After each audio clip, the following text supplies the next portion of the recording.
Blog Talk Radio. Hello, everybody. This is Laurie Smith on Blog Talk Radio, and it is January 6th, 9:30 p.m. Calgary, Alberta time. I'm just really glad to be here tonight. This is Child Abuse Prevention and Human Rights Abuse Prevention is up to us, and I thought we'd continue on talking about domestic violence since that's what we were sort of talking about last week and even during this week. And I wanted to bring up children and domestic violence because that's a very important topic. And I have some really great information for you. So I'm so glad that you can join in and listen to the show. Hopefully you get some good information here. And if there's something that you need that I don't mention and you need some more information, be sure and get a hold of me. And I have a guest call number, and it is 917-889-3736. And you're more than welcome to phone in. If you have a topic or something related that you'd like to bring up, please do phone in. And I'll be on for about a half an hour, and we'll just get going here. I also have a chat room if you're interested in registering on blogtalkradio.com. You can sign up as a user and sit in the chat room, and if you have questions, you can leave them there for me. And just make sure you put private on there so that I know it's between you and me and I don't read it out on the air because it's a live streaming blogtalkradio.com radio show. So we'll just get started. I have some great resources here. And first of all, I just want to say, if you're in a relationship that's abusive, make sure you get help. Before we even get started, I just want to reiterate how important that is. And if you feel that your life is in danger and you're being threatened and you feel for your life or your children's lives, you really need to get help. And just make sure that you do make the right decision. And because you could save your life and you could save your children's lives by making a phone call. Dial 911 if you have to, and or if you have someone who you can phone, make sure that you do phone and get some help, because this is a serious problem. It's a serious epidemic in our country. I'm in Canada, but I know North America, it's a serious problem in North America as well, and in the U.S. and also all around the world. So make sure you reach out and don't sit and suffer in silence, because your life is worth it. You have human rights. That's the right to life. You have the right to a good life, and really this whole issue of abuse has just got to stop, and that's why I'm doing this show. So if you have a safety plan, that's always a good idea. We went over some of that this week, and you can find that at www.ncadv.org. And that's the National Coalition Against Domestic Violence. And you can get some great information on their websites. That's where I pulled all of my information from, pretty much for all the shows that I've been doing for this last week or so, and really pretty much before New Year's. It's some good information. It's helpful, and I would suggest that if anyone's suffering with in a domestic abusive situation, please get some help and get the resources that you need to make these decisions. Get a support person who can help you with this, because it's a serious problem, and I care about you, and I'd like to hear you come on my show and tell me how you got the help that you needed, because that's how serious this is. So if you're still in the relationship, the safety plan that I found, they said, think of a safe place to go if an argument occurs. Avoid rooms with no exits, for instance, the bathroom, or rooms with weapons like the kitchen. And think about and make a list of safe people to contact ahead of time, right? You want to do this ahead of time. Don't wait till the last minute, because you won't have time for that. And your head you won't be thinking clearly. So you want to have a safety plan developed, and this website can help you do that. Things like memorizing all important phone numbers, just because you probably won't have it written down on paper where you can access it. So you want to memorize all your important contacts and keep change with you, and make sure that you have a plan to get yourself safe. And that's that's so important. That's why I wanted to start the show out with that, first of all. And then I thought we'd move on. And if you need more information with that, please let me know. And I thought we'd just go on to talk about exposure to violence and how it affects children and their development. And also I have another article on dynamics of domestic violence are unhealthy for children. So I've got some good information here that I thought was really interesting. And you can find this, this exposure to violence affects child development. I got this off of www.familyviolence.alberta.ca, and that's just where I found this one. I'm sure there's lots of other websites out there with this information, but that's where I pulled it from. And It is pretty good. It says, I'm just going to read right from the page, being in a home where violence happens can cause serious anxiety for children.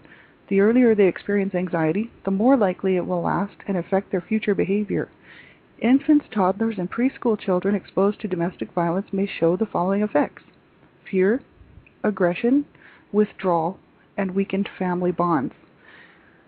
So we can see it causes a lot of problems. It causes fear. They're fearful. Aggression. They might become aggressive and become bullies. Children might withdraw and just sort of go within themselves and not be curious about what's around them. There's weakened family bonds, and it's a real serious problem. Anxiety, it says anxiety and fear may limit an infant or toddler's ability to play and explore, and loud noises or images of violence may distress babies and young children. Aggression. Children may learn and copy aggression based on what they see at home. Preschoolers may express anger and other emotions in unhealthy ways by damaging things or hurting other children. And withdrawal. Babies and young children may have no energy or become passive. They may not respond to others and no longer be curious about the sights and sounds around them. And preschoolers may go back to behaviors that are more typical of younger toddlers, and this is all if they're exposed to violence in the home. Weakened family bonds. When parents cannot respond to a child's needs on a regular basis, it weakens the parent-child bond because they're not nurturing, they're not there for them, they're not nurturing them, right? And preschoolers may become more dependent on caregivers outside the home when their home life is unstable, so that there's not the bond with the actual parents or the family members, because they're actually being brought up really and living with someone else. But if it's a violent home, it's probably better. But it's just real serious. If you have children and they are in danger, that you make sure that you are watching out for your children, because they're counting on you to make the right decisions for them, right? Because they can't do it. So make sure that you do get them the help that they need.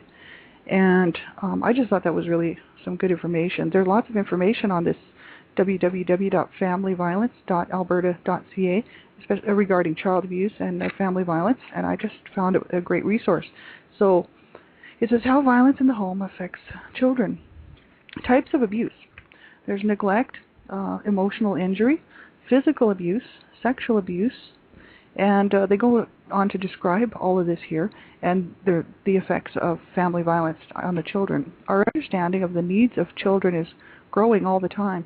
In turn, our understanding of abuse and neglect is changing. Some practices that used to be considered okay are now considered to be abusive. So there are four main kinds of abuse. Neglect is any lack of care that puts a child in danger or harms a child's development. Physical neglect includes not providing adequate food, clothing, shelter, health care, or protection from harm.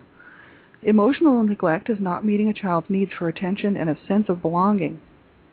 Emotional injury can be exposure to violence or severe conflict, which can cause emotional injury, and chronic alcohol or drug abuse by the guardian or anyone living in the home, rejection, and inappropriate criticism, threats, humiliation, accusations, or unrealistic expectations of a child.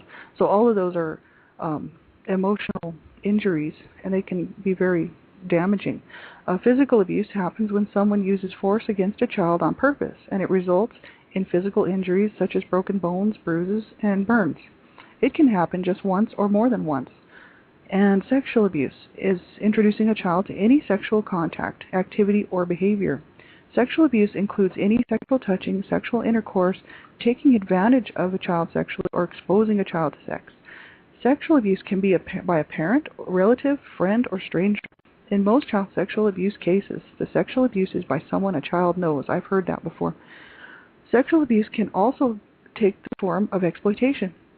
In other words, taking advantage of the child. Sexual exploitation crosses all social and economic boundaries, and all children are at risk. Exploitation includes distributing, selling, or making child pornography, using the internet to attract a young person for sexual purposes, and forcing someone under the age of 18 to go into prostitution. So we see this in the paper like all the time. It's in the newspaper, it's on the news. This kind of thing is happening all the time, and really, it's got to stop. I mean, we all need to stand up and take a stand against this and say no.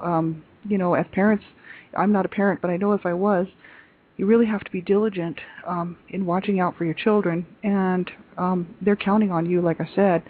And so many times, you see in the paper, someone's been allowed to have access to the child and shouldn't have, and before you know it, there's sexual abuse going on and stuff, and you see that in the paper all the time and on the news, and it's really horrible, and it really has got to stop. So if you're in a situation like that, make sure you get help for that child, and make sure you get help for yourself and your children. It says conditions that increase the risk of child abuse. Child abuse can happen in any home, at any income level, and in any culture. However, some circumstances make child neglect and abuse more likely. The three most common circumstances in which child abuse and neglect take place are when parents or guardians grew up in an abusive home and or witnessed abuse as children. So see, if you're in a domestic violence or abusive situation and your children are witnessing that, they can grow up and carry that on and actually, move the cycle forward, like, carry the cycle on. And that's a real big problem. I think a lot of times that's the case. Parents or guardians have substance abuse or other addiction problems, and parents or guardians are under enormous personal stress because of poverty, unemployment, health problems, emotional or mental illness, relationship difficulties, adjusting to life in a new country, or a crisis in their lives. And two other circumstances with a risk of child abuse and neglect are when a parent or guardian sees the children as objects or possessions, not as children to be nurtured and loved. They're just objects, right? A parent or guardian does not understand normal child behavior or healthy child development. So possibly there's a problem with the parent. Maybe something's just wrong with the way that they think, with their behaviors, right? It is obvious that children or youth are more at risk of abuse when they live with adults who have many personal problems. Helping children and youth directly, as well as helping their families, can benefit everyone.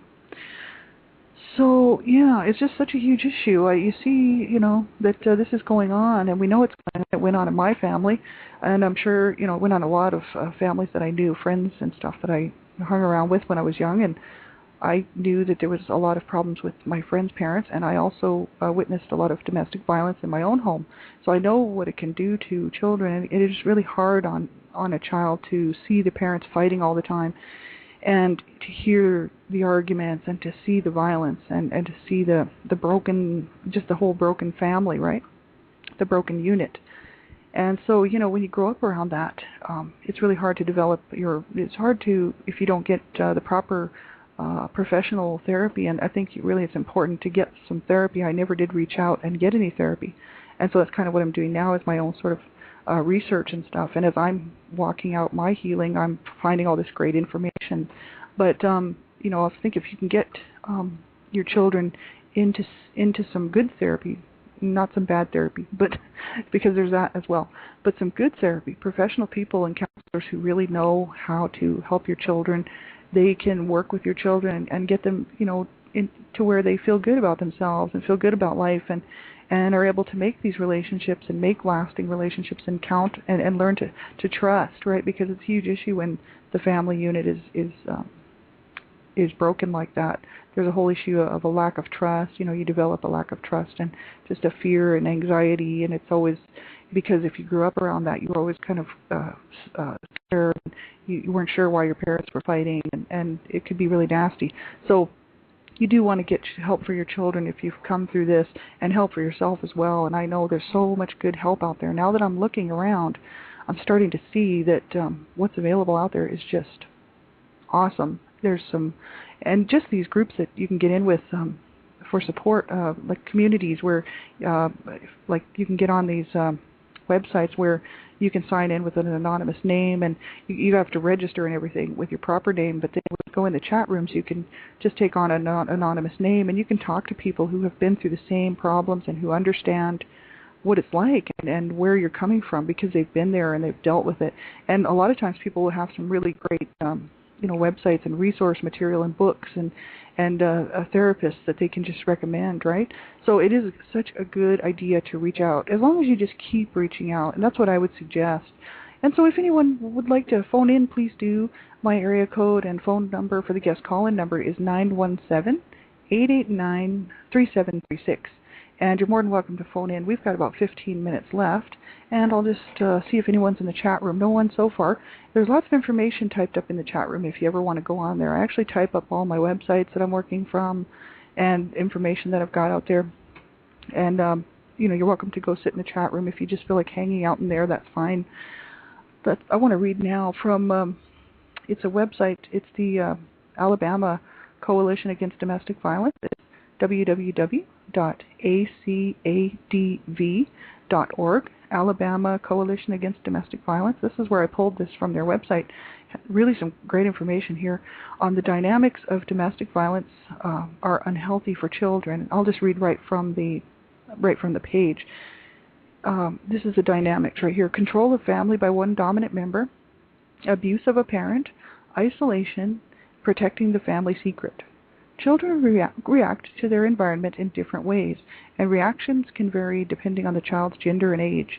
Children exposed to family violence are more likely to develop social, emotional, psychological, and/or behavioral problems than those who are not. Recent research indicates that children who witness domestic violence show more anxiety, low self-esteem, depression, anger, and temperament problems than children who do not witness violence in their home. The trauma they experience can show up in emotional, behavioral, social, and physical disturbances that affect their development and can continue into adulthood. So they just carry all this with them. And I know I carry, even today I'm working on myself on some of it. A lot of it I've kind of gotten over now because I've learned, over the years, my self-worth and, that there is hope and stuff. But I know I grew up with friends who weren't that lucky and they didn't really reach out and turned to drugs, and their lives were ruined. And, some of them are even not here today because of domestic violence. So that's just some of the potential, effects on children exposed to family violence. So it's really important to make sure that, we just look around and make sure we help out people who have children and are in a domestic violent situation. And, if you know someone and you have friends who have children and you know that the couple's not getting along and stuff, make sure you reach out to them and their children and just be, a support to them and let them know, like non-judgmentally, that you're there for them and that if there's anything you can do to help them, because a lot of times people, if they know you're not going to be judgmental and you're not going to be like, oh, well, you should just do this, or trying to give them advice and stuff, but as long as you just tell them, I'm here for you, I want to be your support person, keep my number in your head just in case there's a problem. People really can use that. I know myself, I'm looking for ways to help people in my life, and I think if we all did that, and we all reached out to those who live right next door to us and to those who live across the street and our neighbors and maybe somebody in your family, right? A family member, your sister or your aunt or something, right? Or your uncle, right? Because we all know that domestic violence affects men as well as women. And you just need to be a support for people and just be on the lookout that this is happening. It's not a joke. And, if everybody would just take a look at the paper and not skip over it and actually look at what's going on, the amount of of murders committed in domestic violence situations and domestic abuse. And it's just horrible. And really, you just need to stop it. I lost a friend who was murdered by her boyfriend in a domestic assault, and he was killed and leaving behind 2 small boys, and we didn't know at all that she was in this situation. So this can happen to people. This does happen to people. So make sure you get help. And so we'll just read right now from this Dynamics of Domestic Violence Are Unhealthy for Children. Here's what they say about emotional grief for family and personal losses, shame, guilt, and self-blame, confusion about conflicting feelings toward parents, so they might have conflicting parents toward their parents because of the domestic violence. They might, they love them, but on one hand, there's conflicting feelings because they're angry because of the abuse. I know I have a lot of issues with that even today, as I love my parents very much, but I have a lot of anxiety and anger issues towards them, just due to the abuse that they put themselves through and they put us through. Fear of abandonment or expressing emotions, unknown or personal injury, So, they have a fear of abandonment. They have a problem expressing emotions. They're afraid of the unknown because, they've been exposed to violence, and fear sets in, right? And once fear sets in, it's awful, right? It's really hard to break that, and to kind of rise above it, right? Especially for a child, because they don't know what's happening, right? And personal injury, right? So it's a problem. Anger, depression, and feelings of helplessness and powerlessness and embarrassment. And I went through all of that pretty much. Behavioral, acting out or withdrawing, aggressive or passive. They might refuse to go to school, it says. Caretaking, acting as a parent substitute. Lying to avoid confrontation. And rigid defenses. Excessive attention seeking. And bedwetting and nightmares. This is some of the things that can happen behaviorally when a child is exposed to domestic violence. Out of control behavior, reduced intellectual competency, and manipulation, dependency, and mood swings. And some of the social problems that can result from domestic violence for children is isolation from friends and relatives, stormy relationships, difficulty in trusting, especially adults, and poor anger management and problem-solving skills, excessive social involvement to avoid home, and passivity with peers or bullying, engaged in exploitative relationships as perpetrator or victim. So that's quite interesting. Isolation from friends or in relatives, right? Obviously, if the family is fighting and they're not getting, they're abusive towards each other, they do tend to stay away from family and friends, right? They don't want anybody to know. Stormy relationships, right? And they might make even stormy friendships, right? Difficulty in trusting, especially adults, and that I can see is a real problem. Poor anger management and problem-solving skills, right? Because if no one is working with them, and all the adult caregivers in the home are just arguing and fighting and being abusive to each other, there's not going to be a whole lot of good parenting skills going on, right? Excessive social involvement to avoid the home. Now that's not to say that one parent wouldn't be trying to, the parent who's being abused wouldn't be trying to protect their child and be the best parent they can for them, because I know that this situation exists and that's a fact. But I'm just saying, let's say it's two people. Let's just, like in my case, right? My case, both of my parents were very violent. Passivity with peers or bullying, engaged in exploitative relationships as perpetrator or victim. So they might actually be the perpetrator or the victim, just depending on the child, right?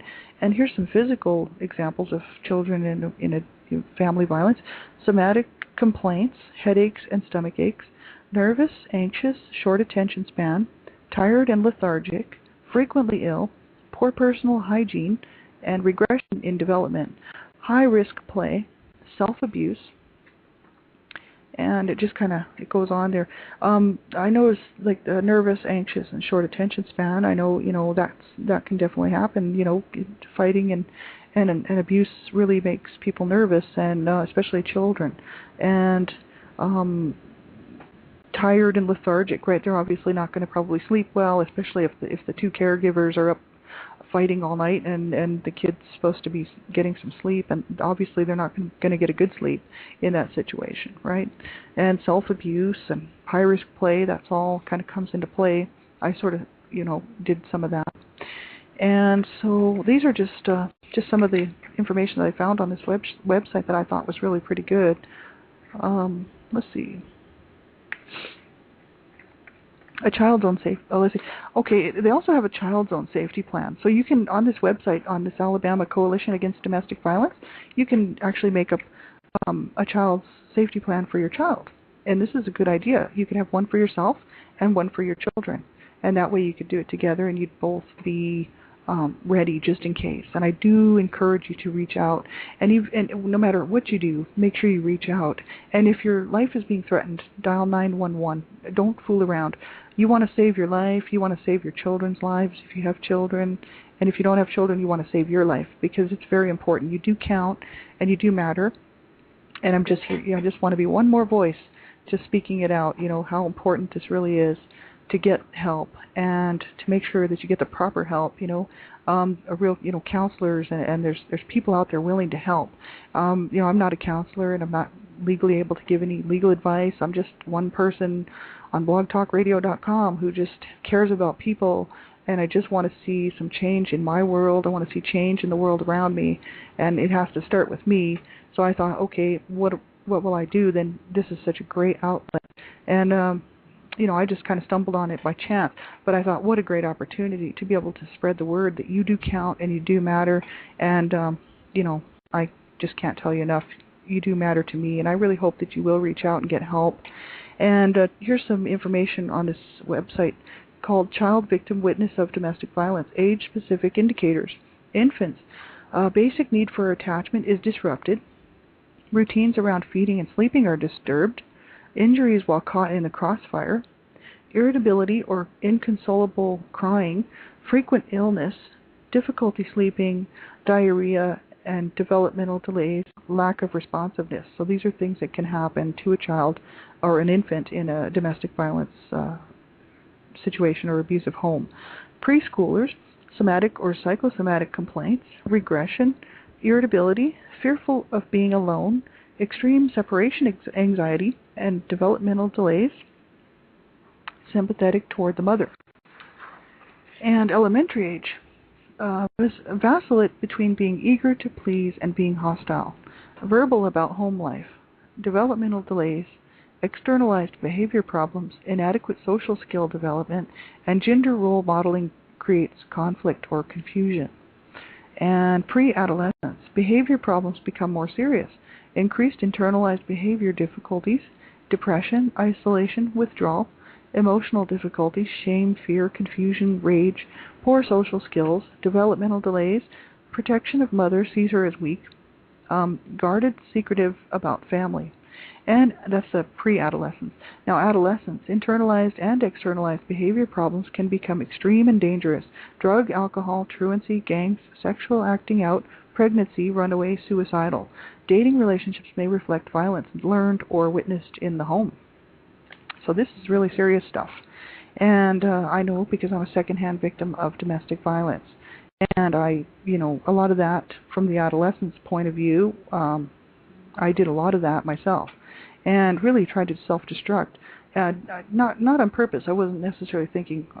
Well, for a while I was, but I wasn't actually saying, "Oh, I'm going to kill myself." But I was just doing a lot of drugs and running around and out, for days and just gone, and sometimes suicidal thoughts and things like this, just out of sheer anger and just having been around violence all my life and around people that were angry and hostile all the time. And I loved my parents, and they they just, their problems were their own, but it was directed secondhand to us, to the children. So it's a real problem, and there's so many people out there who are going through this right now, and I just ask that you would just reach out and get some help. I've got about 2 minutes left on the show, so I just wanted to go through some resources that I have for anybody who would like to have some of these resources. There's a petition going around that's really important. This is so important. Add cyberstalking to restraining orders, and they need 5,000 signatures. They need about 4,700 now. But you need to go to www.gopetition.com to sign it, and it's www.gopetition.com. And you just go look at the latest petition, and it should come up. Add cyberstalking to restraining orders. I'm a volunteer for Dreamcatchers for Abused Children, and you can go on their website, just type in dreamcatchersforabusedchildren.com, and you can go right on their website and get some great information. Silver Braid, I'm also a member of the Silver Braid organization. Just type in your browser, Silver Braid organization. It'll bring up all their networks within. They have so much good information there, even, a lot of it to do with domestic violence and stuff. Make sure you do check that out. There's the Real Grace for Women Network at www.realgracenetwork.org. And that's a faith-based organization designed to guide women who have been wounded and abused. You want to check that out. Restoring His People Ministries, Leila Albert. She's a survivor of domestic violence, and she's an advocate. www.myspace.com/restore children. And I'll be back on 5:30 tomorrow morning, one child abuse survivor to another, and I sure hope you can be with me. Friday, I've got Michelle Rosenthal from Heal My PTSD here on Friday at 9:30 p.m. Mountain Standard Time. Until then, take good care and get help. Do not suffer in silence. And I'm with you in spirit. Take care.